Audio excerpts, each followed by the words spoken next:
अस्सलामु अलैकुम रहमतुल्लाहि व बरकातुहू।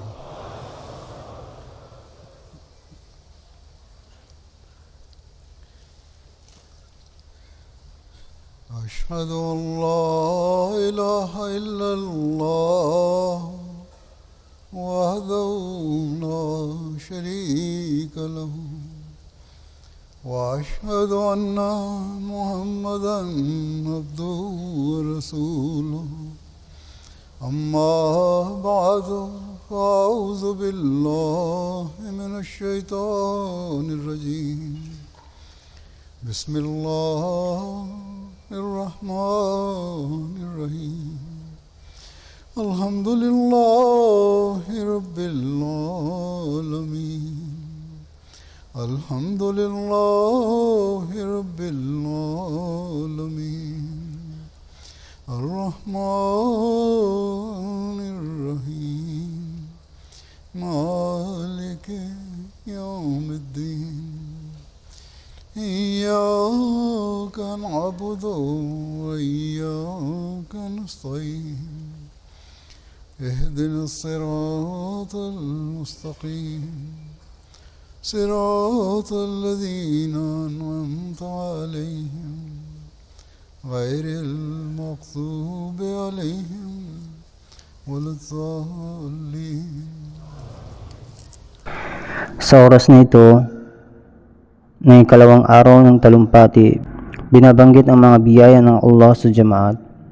Ipapakita ko ngayon ang ulat na inihanda ko, ang buod ng ulat na ito, at ang detalyadong ulat ay lalabas mamaya sa gabi. Ang maikling buod ay maraming mga bahagi na maaaring hindi mabanggit, ngunit bawat bahagi sa biyaya ng Allah ay nagawa ang isang mahusay na gawain. Ang ulat tungkol sa pagtatag ng Ahmadiyya sa mga bagong bansa ay ganito. Sa taong ito, isang bagong bansa, Taiwan, ang naging bahagi ng Jamaat Ahmadiyya. Dito itinanim ang puno ng Ahmadiyya. Sa ganitong paraan, ang kabuuang bilang ng mga bansa kung saan itinatag ang Jamaat Ahmadiyya ay naging 204. May isang tanyag na propesor sa Taiwan, isang kilalang Islamic scholar, si Professor Shang Kung, na ang Islamic name ay Dr. Navel. Naging bahagi siya ng Jamaat matapos gawin ang kanyang bayat. Siya ang dating direktor ng Islamic Studies sa University of Taiwan. Kilala siya bilang pinakatanyag at kilalang Islamic scholar sa Taiwan. Nagbigay rin siya ng mga programa sa National Television ng Taiwan. Siya ay pinakilala sa Jamaat sa pamamagitan ng isang babaeng Ahmadi mula sa Taiwan, si Habo Sahiba, na isang estudyante ng aming Jamaat. Pagkatapos niyang magsagawa ng pananaliksik, magbasa tungkol sa mga kondisyon ng bayat, at sa biyaya ng Allah, tinanggap niya ang Ahmadiyya. Ngayon, patuloy na kumakalat ang mensahe ng Ahmadiyya sa Taiwan. Isinasagawa rin nila ang isang maliit na Just Salana annual gathering kung saan 30 na katao ang dumalo, kabilang ang 12 mula sa Taiwan. Kahit na dati ay wala silang interes sa relihiyon, nagkaroon sila ng interes sa relihiyon, partikular sa Islam. Ngayon sa buong mundo, ang bilang ng mga jamaat ay patuloy na dumarami. Maliban sa Pakistan, ang kabuuang bilang ng mga bagong itinatag ng Jamaat ay umabot sa 384. Mayroong 108 na bagong mga lugar kung saan hindi pa formal na itatag ang Jamaat, ngunit nagsimula na ang paglaganap ng Ahmadiyya doon. Sa taong ito, sa biyaya ng Allah, nakapagtayo ang Jamaat ng 148 na masjid.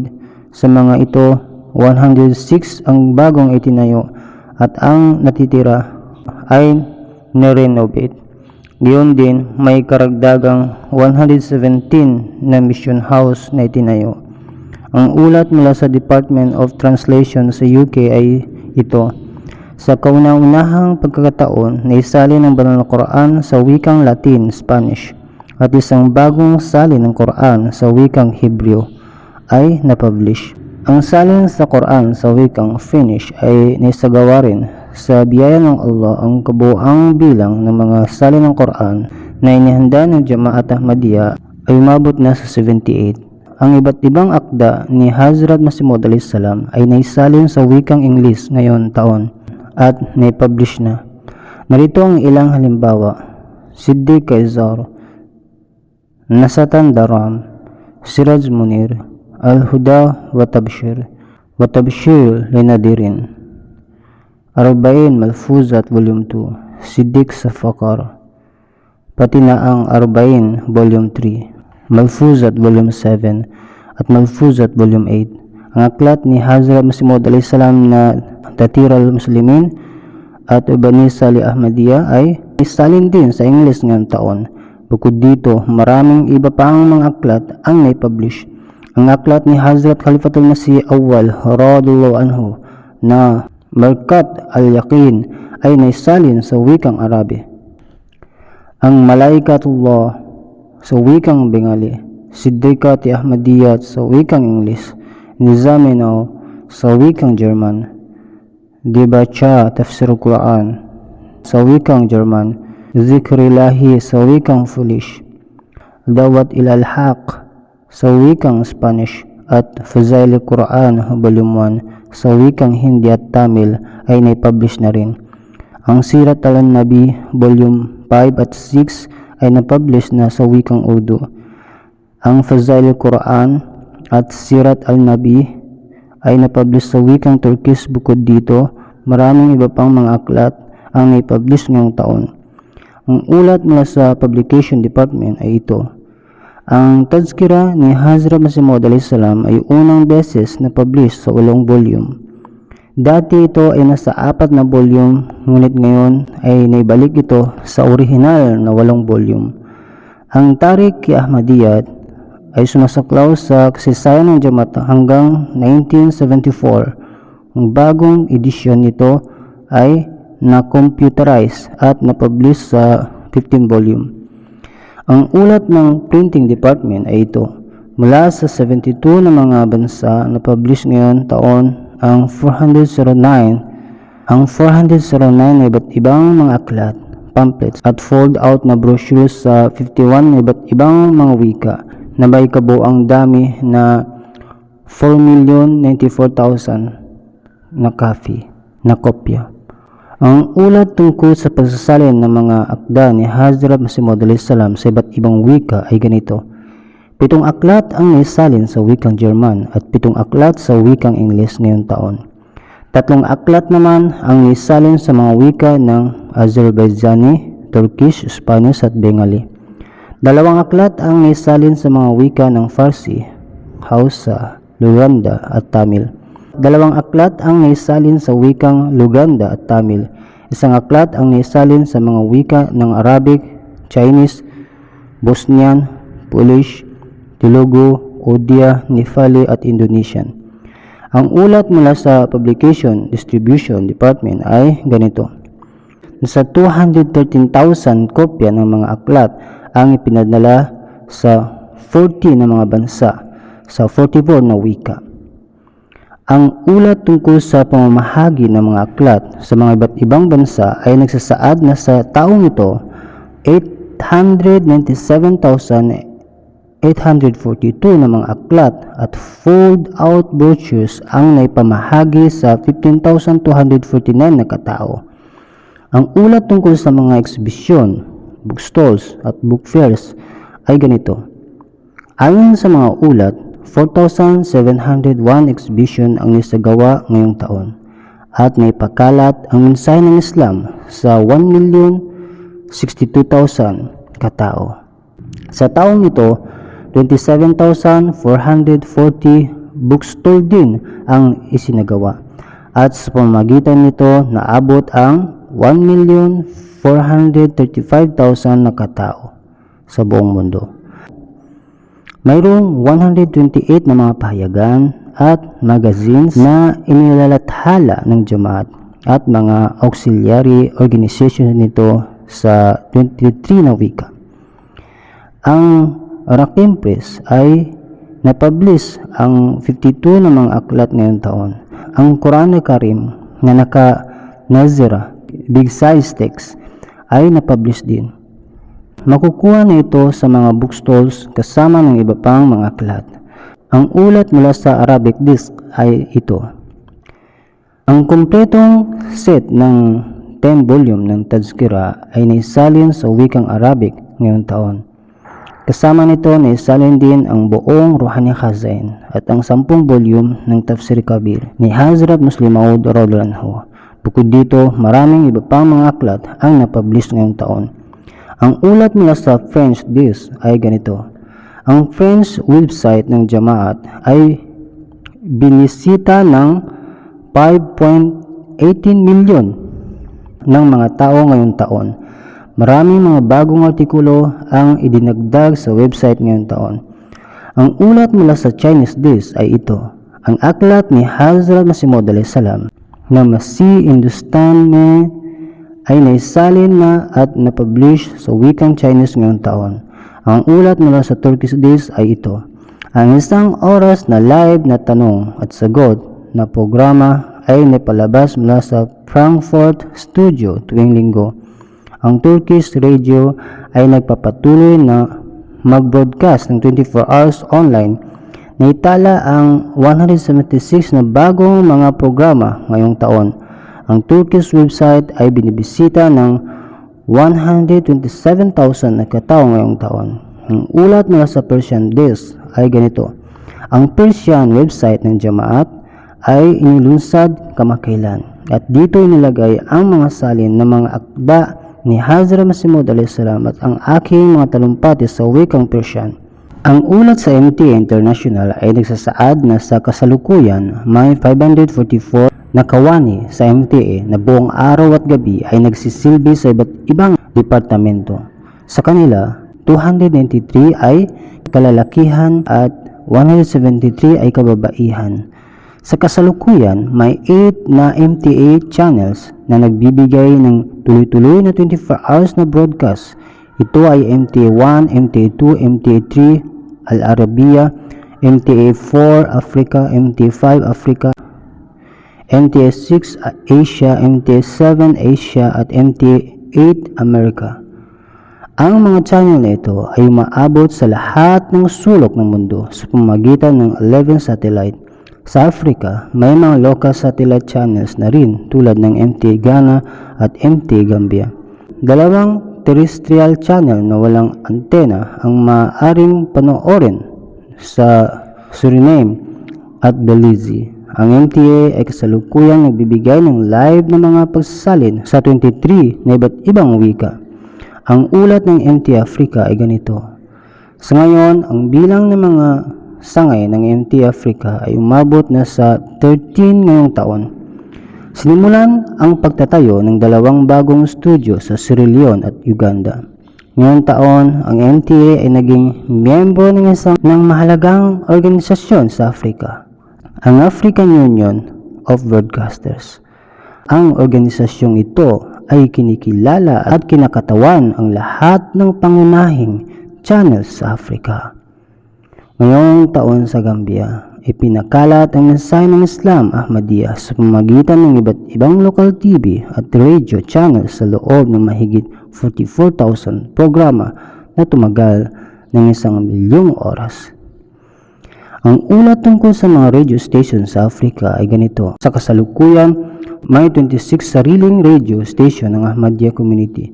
Sa mga radio station na ito, mahigit 136,307 oras mga programa ang may sahimpapawid na may mahigit 207,000 programa sa UK. Ang Radio Voice of Islam ay naririnig sa 10 city, syudad. Bukod dito, ang kanilang online broadcast ay narinig sa buong mundo. Ngayong taon, mahigit 8,700 oras na mga programa ang may sahimpapawid. Sa UK, ang mga broadcast ng radio ay umaabot sa mahigit 10.8 milyong tao. May mga radio stations din sa Europe, kabilang ang mga Arabic radio station sa Germany na itinatawag na La Ahmadiyya Sawt al-Islam at Turkish radio station na itinatawag na Sadai Islam. Sa 3 radio stations na ito sa himpapawid ang 778 oras na mga programa. Ang ulat tungkol sa iba't ibang mga TV at radio programa sa iba't ibang bansa ay nagsasaad na bukod sa 24 oras na broadcast ng MTA International, ang mensahe ng Ahmadi Islam ay ipinalabas sa 78 countries sa iba't ibang TV at radio channels ngayong taon. 2,751 TV programs ang umere na may kabuuang oras na 2,800. Bukod sa mga sariling radio stations, mahigit 17,500 oras na mga programa ang naisahimpapawid sa iba't ibang radio stations sa iba't ibang bansa. Sa pamamagitan ng mga programang ito, mahigit 180 milyong tao ang naabot. Ang ulat tungkol sa mga pahayagan ay nagsasaad na kabuuang 3,295 pahayagan at magazine ang naglathala ng mga artikulo at balita ng Ahmadiyya. Ang kabuuang bilang ng mga mambabasa ng mga pahayagang ito ay mahigit 180 milyon. Ang ulat ng Press and Media Office ay nagsasaad ng ngayong taon na gawa nilang may lathala ang 112 na balita at artikulo. Sa pamamagitan nito, mahigit 30 milyon katao ang naabot, kabilang sa mga pahayagang naglathala ng balita and Sky News, ITV, BBC London, e-newspaper, BBC News, The Guardian, at iba pang podcast shows. Sa social media accounts at website, mahigit 19 milyong tao ang naabot. Nagipag-ugnayan sila sa 1,481 journalists at nagipag-meeting sa 240 na journalists at 106 iba pang mga personalidad mula sa media. Ang Press and Media Office ay dumalo sa ilang mga press conference. Bukod dito, sila ay nagsagawa ng mga lectures tungkol sa Islam sa iba't ibang universidad at paaralan. Pinakilala ang Islam sa mga TV programs at nagbigay ng masjid tours sa mga bisita. Sa Quran website, nadagdag ang pagsasalin sa Bengali at Norwegians. Nagkaroon din ng mga pagpapabuti sa Quran search engine at mayroon ng functionality para maghanap ng mga talata, ayat gamit ang mga tunog, voice. Inulunsad ang bagong digital library na may mga English na aklat at bagong search engine para sa Ruhani Khazain. Mahigit 40 bagong English na aklat ang naipublish sa Amazon, Google at Apple. Hanggang ngayon, kabuang 190 English books ang naipublish na. Ang mga Urdu na aklat na Ruhani Khazain ay naipublish din sa Apple at Google, na may kabuang 27 aklat na maaaring basahin sa mobile phones bilang e-books. Ang Review of Religions na inulunsad ni Hazrat Mirza Ghulam Ahmad a.s. ay mayroon ng 122 years na kasaysayan. Ang print edition nito sa English ay ipinapadala sa 126 na bansa. Ang French edition sa 26 na bansa, ang German edition sa 3 na bansa, at ang Spanish edition sa 13 na bansa. Ang website at YouTube channel ng Review of Religions ay nakatanggap ng mahigit 2 milyong views, habang sa Twitter, Facebook at Instagram mahigit 10 milyon beses na napanood ang kanilang mga videos. Sa Pakistan, ang Al-Fazal International website ay na-upgrade. Sa pamamagitan ng Twitter, Facebook at iba pang mga platforms, mahigit 88 milyong tao ang naabot. Ang bilang ng mga regular na magbabasa ng Al-Hakam, isang lingguhang pahayagan, ay patuloy na dumarami dahil dito pinalawak pa ang kapasidad ng kanilang website. Ngayon, ang website ay nakatanggap ng mahigit 1 milyong hits. Ang Wakfinol scheme sa kasalukuyan ay may kabuuang bilang na 83,555 miyembro sa buong mundo. Sa kanila, 48,582 ay mga lalaki at 34,473 ay mga babae.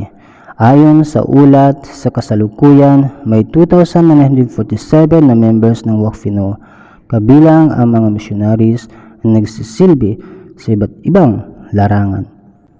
Hanggang ngayon, mahigit 1,484,940 larangan ang naitala at naipreserba.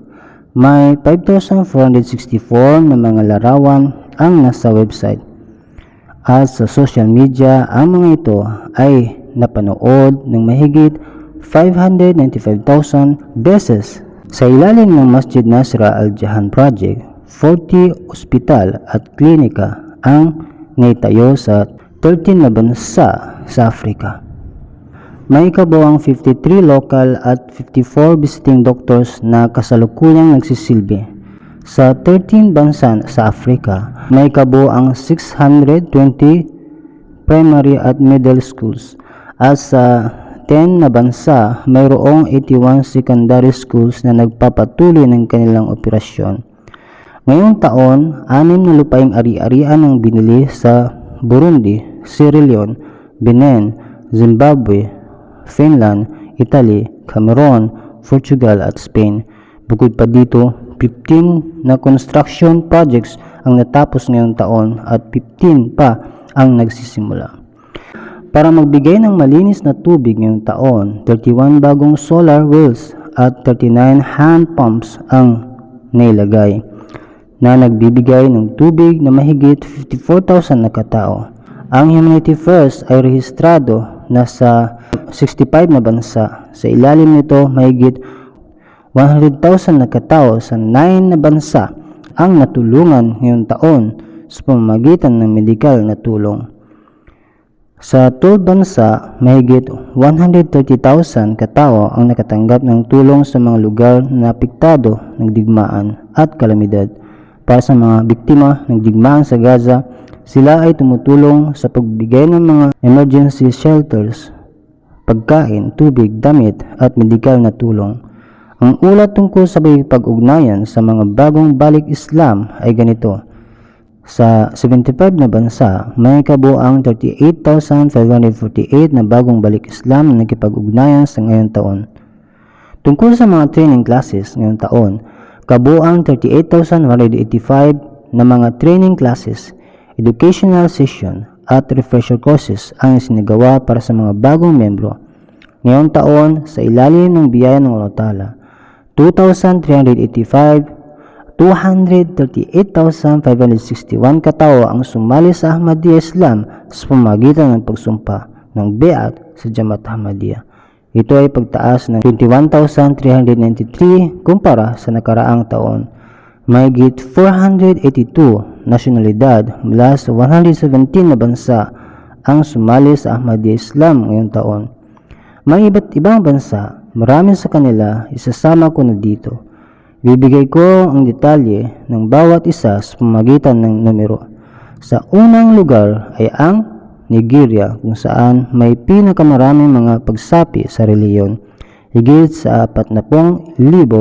Sa Guinea Conakry, higit sa 25,000. Sa Congo Brazzaville, higit sa 24,000 at sa Guinea-Bissau, higit sa 23,000. Maraming ibang mga bansa ang kasama rito at may isang buong listahan. Ngayong taon, ang mga pagsapi o ibang mga okasyon ng pananampalataya ng mga Ahmadi Muslim. Sinasabi ni Adnan Sahib, isang membro ng Nairobi region, na sa loob ng 6 hanggang 7 taon, naglalagay kami ng mga bookstore sa isang lugar sa lungsod ng Nairobi na tinatawag na Zakaranda, at hayagan kaming nagpapalaganap ng reliyon gamit ang mga speaker. Hanggang ngayon, libo-libong mga babasahin ng Ahmadiyya Muslim Community ang naipamahagi sa lugar na iyon. Dahil sa pagpapalaganap namin ng relihiyon, nagdulot ito ng pagkakabalisa sa mga pari sa lugar na iyon. Minsan, opisyal na nagsumbong sila sa pulis para pigilan kami. At minsan naman ay itinatakot kami ng mga lokal na tao upang paalisin kami. At ngayon, gamit ang social media, hindi lamang kami pinoprotektahan mula sa mga pari, ngunit sa tulong ng Diyos, ilan sa mga tao roon ang tumayo para ipagtanggol kami. Isang araw habang sinisimulan ng ilang mga kabataan ang gulo sa aming stall, biglang dumating ang isang tao. Tinakot niya ang mga kabataan at sinabi, "Ito ang mga tao ko. Kung may gagawin kayo laban sa kanila, tuturuan ko kayo ng leksyon." Pagkarinig nito, ang mga kabataan ay umatras. Sinabi ng lalaki, "Kapag may sinumang tumangkang guluhin kayo, ipaalam niyo sa akin." Bagamat hindi namin kilala ang taong iyon, ipinadala siya ng Diyos upang tulungan kami. Patuloy ang aming mga programa sa lugar na iyon nang walang hadlang. Hanggang ngayon, may 40 bagong pagsapi na naganap at para sa kanilang edukasyon, nagsimula na rin ang mga pagdarasal. Sa Ivory Coast, isang misyonero sa lugar ay nagulat na siya ay nagpunta sa isang kampanya ng pagpapalaganap ng reliyon sa ilang mga baryo. Ngunit sa kabila ng kanyang pagsisikap, walang positibong tugon. Nalangin siya ng labis at isang ideya ang pumasok sa kanyang isipan tungkol sa isang baryo na tinatawag na Salfocro. Ang daan papunta sa baryo na ito ay napakahirap, lalo na sa tuwing tag-ulan. Dumating kami doon sa gabi at pagkatapos ng gabi ng mga pagdarasal, sinimulan namin ang aming programa ng pagpapalaganap ng relihiyon. Nagsimula kami magbigay ng mensahe ng Ahmadiyya. Matapos ang programa, kinabukasan, nagtipon muli ang mga tao. Sinabi ng kanilang imam, "Nang dumating kayo kahapon, nagulat kami na sa kabila ng masamang panahon, dumating kayo para ipamahagi lamang ang mensahe ng Islam." Pagkatapos ng aming mensahe, 140 na katao ang sumapis sa Islam Ahmadiyya. Isang ulat mula sa Congo, Brazzaville, ang nagsasabing isang pastor mula sa simbahan, Mumbo, ang sumali sa Ahmadiyya Muslim Committee matapos ang maraming diskusyon tungkol sa reliyon. Sinabi niya na matapos makita ang programa ng annual gathering ng Ahmadiyya, na pagdesisyonan niyang maging bahagi ng komunidad. Nagsagawa siya ng isang seminar sa kanyang simbahan at inanyayahan niya ang kanyang mga pastor. Habang simula ang programa, sinabi niya, "Narito ang isang Muslim na madalas kong kausap tungkol sa relihiyon. Hindi ko kayang sagutin ang kanyang mga tanong. Gusto kong ikaw ang sumagot sa kanila ngayon." Nang tanungin siya ng misyonero tungkol sa misyon ni Jesus, dumating ba siya para sa mga tao ng Afrika ayon sa Biblia? Hindi nasagot ng pastor ang tanong. Dahil dito, sinabi ng lokal na pastor na kapag desisyon na ako, susunod na ako sa Islam dahil ang relihiyon na walang sapat na katibayan ay hindi maaaring maging tama. Sumali siya kasama ang kanyang pamilya at 50 miyembro ng kanyang simbahan sa Ahmadiyya Muslim Committee. Nagbigay din sila ng lupa upang magtayo ng masjid. Isang ulat mula sa Nigeria ang nagsasabing isang scholar na hindi Ahmadi ang tumanggi makinig sa mga paliwanag tungkol sa Islam Ahmadiyya. Ibinigay ko sa kanyang aklat na Islami Usul ki Philosophy, The Philosophy Teaching of Islam. Isinulat ng tagapagtatag ng Ahmadiyya at sinabi ko sa kanya na basahin ito. Bumalik siya pagkatapos ng ilang araw at sinabi, "Ang librong ito ay talagang isinulat ng Imam Mahdi." Napakadakila ng kanyang kaalaman. Sinabi pa niya, "Bakit tinatawag ng iba ang taong ito na kafir? Sa tingin ko, ang mga nagsasabing kafir sila mismo ang kafir." Humingi siya ng higit pang kopya ng libro at iba pang mga materialis. Sa isang book fair, dumating ilang mga Muslim na scholar at sinabi nila na hindi sila mapigil na pumunta sa aming stall nang makita nila ang pangalang Ahmadiyya Muslim Community. Tinanong nila, "Ano ang pagkakaiba ng inyong komunidad sa ibang mga Muslim?" Ipinaliwanag namin ang aming mga pangunahing paniniwala kabilang ang tunay na kahulugan ng pagkapropeta ni Jesus at ang pagkakataman nabiyin ng propeta Muhammad sallallahu alaihi wasallam. Natuwa ang mga scholar at sinabi nilang, dahil sa inyong paliwanag na wala nang takip sa aming mga mata. Isang grupo ng mga ateista ang dumating sa aming ekshibisyon at sinabi, ang tula ng Quran na inyong binasa ay tumama sa aming mga puso. Sinabi nila na sila'y mga sekularista. Ngunit pagkatapos nilang marinig ang mga turo ng Quran, napaisip sila tungkol sa pagkakaroon ng Diyos. Naisip nila na ang mga turo ng Quran ay hindi lamang para sa isang panahon, kundi walang hanggan. Ang Quran ay muling naglapit sa kanila sa Diyos. Isang ulat mula sa Central Africa ang nagsasabing pagkatapos ng pagpapalaganap ng Islam sa isang lugar, isang tao ang tumayo at nagsabi, dati akong Muslim, ngunit nakita ko ang mga pagkakamali ng mga Muslim kaya't tumalikod ako sa Islam. Ngunit matapos marinig ang mensahe ng Ahmadiyya, nagsabi siya, ngayong gabi, napawi ang aking mga takot at ako'y muling sumapi sa Islam Ahmadiyya. Ipinahayag niya ang kanyang pagsapi sa publiko. Sa isa pang ulat, sinabi na noong dumating kami sa isang lugar para sa panalangin ng Biyernes, ibinigay sa amin ng lokal na imam ang pagkakataon na magbigay ng sermon.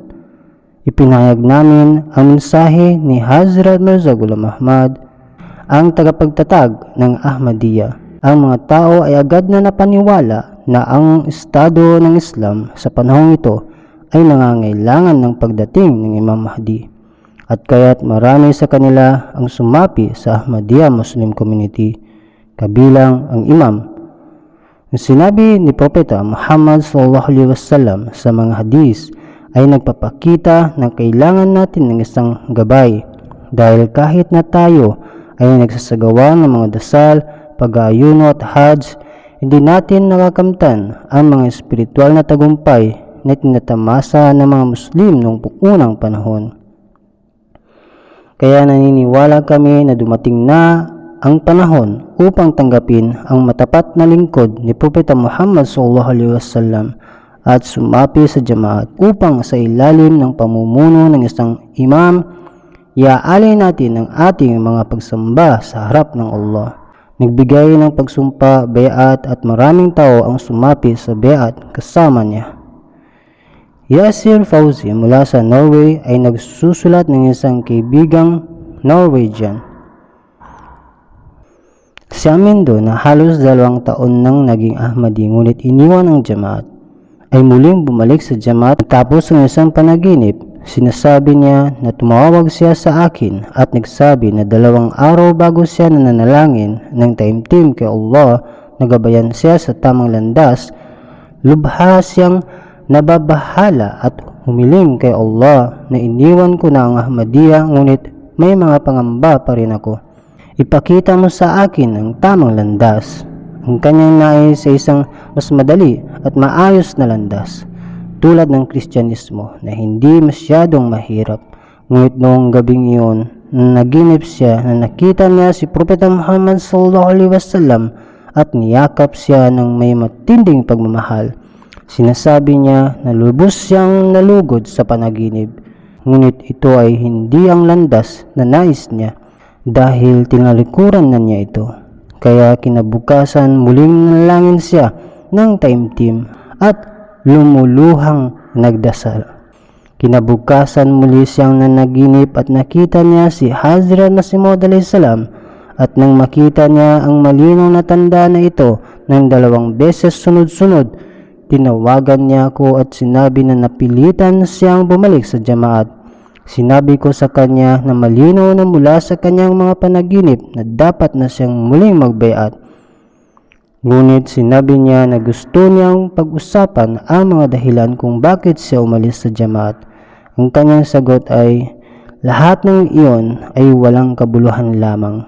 Kaya siya ay muling nagbayat at paulit-ulit na nagsasabing nahihiya siya na. Kahit matapos makita ang napakalinaw na panaginip, muli pa siyang nagdasal.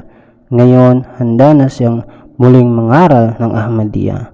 Ang kanyang asawa na lumayo sa Jamaat ay tuwang-tuwa rin nang sinabi niya sa kanya ang tungkol sa mga panaginip. Nang dumating siya sa kanilang tahanan, nakita niyang ang kanilang 3 anak na babae ay nagbabasa ng mga aklat ng Jamaat. Nang sabihin niya sa kanyang asawa ang tungkol sa kanyang pagbabalik, nagpahayag ito ng kasiyahan at umaasa siyang muli silang magbabalik sa Jamaat bilang isang pamilya. Sinasabi niya, kapag ang isang tao ay naghanap ng taimtim sa Diyos, tiyak na tutugunin ng Diyos ang kanyang mga kahilingan. Si Molby mula sa North Coast, Kenya ay nagsabi na isang Kristiyanong lalaki at ang kanyang asawang Muslim na Sunni ay nalok ng tablig. At ilang araw pagkatapos, ang lalaki ay dumating sa masjid kasama ang kanyang asawa. Isinalaysay niya na nakita niya sa panaginip ang isang puting lalaki na may puting turban na lumapit sa kanya at pagkatapos ay tinuruan siya na ipahayag ang syahada na kanyang sinundan. Matapos niyang magising, ang panaginip ay nakapag-iwan ng malalim na epekto sa kanya. Nang ipakita nila sa kanya ang larawan ng Molby, agad niyang sinabi, "Ito ang taong nakita ko sa aking panaginip." Kaagad silang nagbeat at ngayon ay regular na silang dumadalo sa mga dasal at mga gawain ng Jamaat. Mula sa Dori region ng Burkina Faso, sinabi ni Abu Bakar na naginip siya na si Hazrat Isa a.s. ay pumanaw na. Pagkatapos ay sinabi niya, "Paano naman ang ibang mga propeta?" At agad siyang sinagot, "Lahat sila ay pumanaw na rin." Kasabay nito, may isa ring naglalarawan ng mga talata ng Quran at Hadith patungkol sa pagkamatay ni Hazrat Isa a.s. Nang magising siya, narinig niya sa Jamaat Radio ang sermon ng Molby tungkol sa pagkamatay ni Hazrat Isa a.s. na ipinapaliwanag ang parehong mga talata at Hadith na nakita niya sa kanyang panaginip. Matapos marinig ito, pumunta siya sa mission house at nagbeat. Sinabi ng Amir mula sa Niger na sa kanilang bayan, ang unang masjid ng Jamaat ay tinayo noong nakaraang buwan. May isang matandang lalaki na laging dumadalo sa masjid. Kahit na pinipigilan siya ng mga tao na pumunta, sinasabing ang Ahmadiyya ay isang bagong relihiyon. Ngunit sa kabila ng mga babala, hindi niya tinigilan ang pagdalo sa masjid. Hindi siya agad na nagbeat, ngunit isang araw dumating siya at nagsabi na nais niya magbeat. Nang tanungin siya kung bakit bigla siyang nagbago ng isip, isinalaysay niya na sa gabi sa masjid ng mga Wahhabi na malapit sa kanila, isang Molby ang nagbigay ng talumpati laban sa Jamaat. Sinasabing sila ay mga kafir, hindi mananampalataya at may bagong syahada. Ngunit alam niyang lahat ng iyon ay kasinungalingan. Kaya napagtanto niyang ang Jamaat na ito ay tunay na nasa tamang landas. Kaya nagpasya siyang magbeat. Mula sa India, isinalaysay ni Shahid Sahib na siya ay kabilang sa Ahli Hadith na sekta. Lagi siyang nababalitaan ng mga pag-uusig laban sa Jamaat sa Pakistan na nagpukaw ng kanyang interes sa pagsasaliksik tungkol sa Ahmadiyya. Naalala niya ang kanyang karanasan sa pagtanggap sa Ahmadiyya na nagsimula nung madalas niyang makita ang mga balita tungkol sa pang-aapi sa mga Ahmadi sa Pakistan, tulad ng balita ng pagpapasabog ng mga masjid at pagpatay sa mga Ahmadi. Sa tuwing makakabasa ako ng ganitong mga balita, napaisip ako kung bakit ang isang Muslim na grupo ay tinatarget ng ganitong pang-api, ngayon sila rin ay nagdarasal, bumibigkas ng kalima at nagbabasa ng Quran. Nagsimula ako mag-research at makinig sa mga opinyon ng iba't ibang mga Muslim na scholar. Bagamat ang mga scholar na ito ay tutol sa Jamaat Ahmadiyya, ang ilan sa kanila ay hindi tuwirang kinikilala ang kanilang katapatan. Halimbawa, sinabi ni Dr. Israr Ahmad sa isa niyang pahayag, ang prophethood ay isang awa. Paano ito mawawala? Ang pahayag na ito ay tumatak sa puso ko. Totoo, ang prophethood, ang nubuwa ay isang awa, rahmat. Kaya paano ito matatapos kung nandyan pa rin ang mga tao? Bukod dito, nabasa ko rin ang sinabi ni Zabid al-Ghamidi na wala akong karapatang tawaging kafir ang isang taong nagbabasa ng kalima, Islamic Creed. Ang karapatang iyon ay pag-aari ng Allah at siya ang maghuhusga sa araw ng paghukom. Dahil dito, nakipag-ugnayan ako sa Lucknow Mission House ng Jamaat. Ang kanilang magalang at maayos na pagkipag-usap ay nakaantig sa aking puso. Ipinadala nila sa akin ang aklat na World Crisis and Pathway to Peace. Pagkatapos kong basahin ito, naliwanagan ako. Nagpunta ako sa Qadian, nagdasal at humiling na matanggap sa Jamaat ng may ganap na kapayapaan ng puso. Kung ikaw ay nais na malaman pa ang tungkol dito, maaari kang magtanong. Sinulat ng in-charge sa Latvia na si Alim Abdulzaba na mga 12 to 13 years ang nakalipas pagkatapos niyang tanggapin ang Islam. Pumunta siya sa Riga at dinalaw ang masjid ng mga non-Ahmadi. Nakaramdam siya ng malamig na pagtanggap mula sa mga tao. Natanong niya sa sarili, ano itong klase ng Islam na walang pagmamahal o pag-aalaga para sa mga bagong Muslim? Sinimulan niya ang paghahanap sa tunay na Islam. Sa kanyang pagsaliksik, nalaman niya ang tungkol sa Ahmadiyat. Nagumpisa siyang mag-research sa internet. Nahanap niya ang MTA at pagkatapos ay napanood niya ang mga video tungkol sa Jamaat. Pagkatapos niyang mapanood ang mga ito, naging kumbinsido siya na ang Ahmadiyat ang tunay ng Islam. Nais niyang magipag-ugnayan sa Jamaat, ngunit inakala niyang wala itong presensya sa Latvia. Isang araw, habang naghahanap, natagpuan niya ang Facebook page ng Jamaat Ahmadiyya Latvia at sumulat siya na nais niyang maging isang Ahmadi. Nagipag-ugnayan sa kanya ng misyonary at inanyayahan siya sa mission house. Sa unang pagkakataon noong March 2023, pumunta siya sa mission house at nakita ang motto ng Jamaat, Love for all, hatred for none. Dinala niya pauwi ang isang aklat na isinalin sa wikang Latvian. Sa biyaya ng Allah, tinanggap niya ang Ahmadiyat at nagsimula na siyang magbigay ng mga donasyon.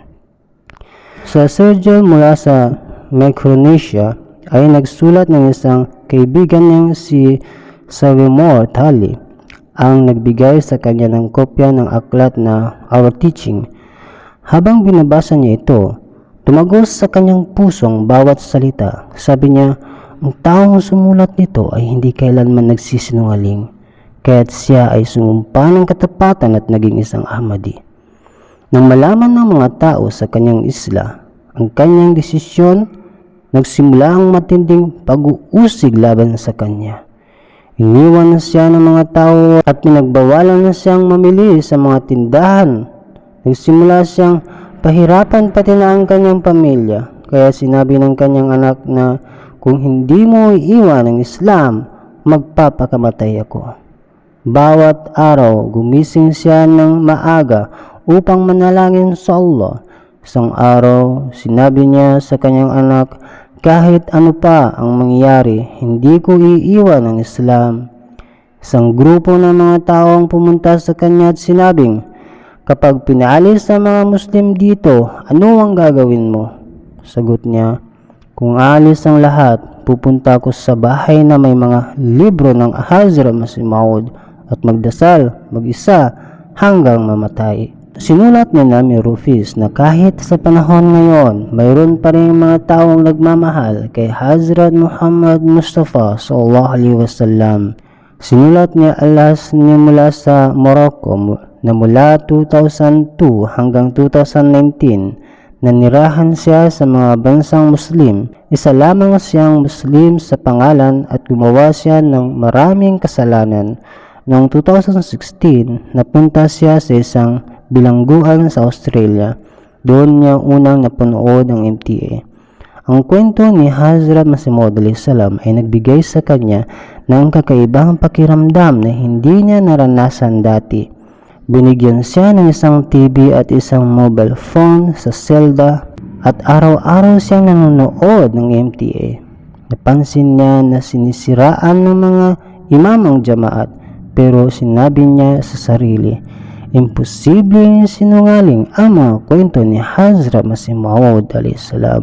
Kaya tumanggap siya ng Ahmadiyyat at ipinagdasal na mabago ang kanyang buhay pag-uwi sa kanyang bansa. Isinulat ni Zurzak mula sa Turkey na 5 taon na siyang tumigil sa pagiging Ahmadi.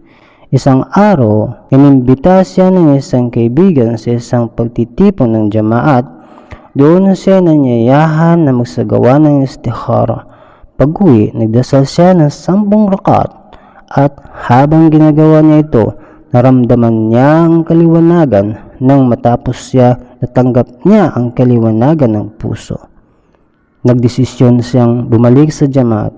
Matapos ang kanyang pagsumpa, siya ay nasiyahan at masaya. Nakaranas siya ng pagsubok at oposisyon mula sa kanyang mga kaanak, ngunit sa biyaya ng Allah, tinanggap ng kanyang asawa at ina ang Ahmadiyyat. Sinabi ni Hazrat Masih Maud a.s. na ang mga ganoong kasinungalingan at pag-uusig ay dapat sana'y humantong sa pagkawasak ng jamaat. Sinasabi ng Allah na ang sinungaling na nagpapanggap ay kaagad na nawawala at hindi na matutunton kahit ang mga buto nito. Jazakallah, amin. Assalamualaikum warahmatullahi wabarakatuh. Takbir! Narae Takbir! Hazrat Muhammad Mustafa! Hazrat Muhammad Mustafa! Islam Ahmadiyyat! Islam Ahmadiyyat! Ghulam Ahmad ki! Ghulam Ahmad ki! Khilafat Ahmadiyya! Khilafat Ahmadiyya! Hazrat Khalifatul Masih al-Khamis! Hazrat Khalifatul Masih al-Khamis! Hazrat Amirul Mu'minin! Hazrat Amirul Mu'minin! Shuhadae Ahmadiyyat! Asirane Rahe Maula! Jamaat Ahmadiyya Alamgir! Narae Takbir!